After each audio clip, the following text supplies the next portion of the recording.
Nung nakaraan may nagchat sa GC namin ng Grab na may nagbebenta daw ng Insta360 at na-mention nga tayo. At pinuntahan na nga natin to, pero syempre hindi muna tayo nagpadalos-dalos at chinek muna natin yung mga bagay-bagay. At tinuruan na rin tayo kung paano gamitin sa basic na paraan. Pag pinindot mo yung bilog, mag-autoplay yan, lakad ka, mas balik ka. Guys, testing tayo ng tinitingnan natin camera 360. Ikaw, di ka titingin.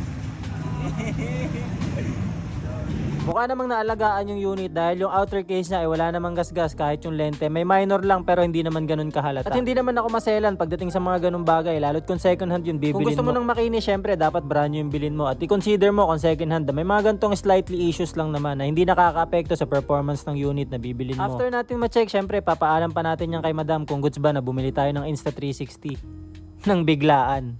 Ano yan? Sa ano, ba sabi ko ipapaalam ko muna yung Insta360. Okay ba sa'yo nabili? Sige.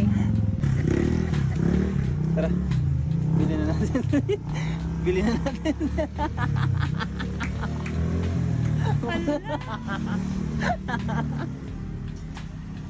Ano nakalagay? Insta360. Ang lapit mo talaga, uy. Sabi ko sa'yo, magpaalam muna tayo bago natin bilhin. Pero at least pumayag.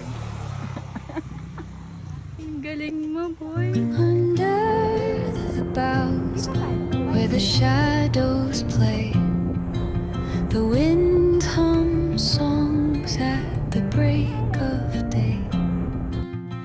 Whispering pines, secrets untold, carrying tales only the forest holds.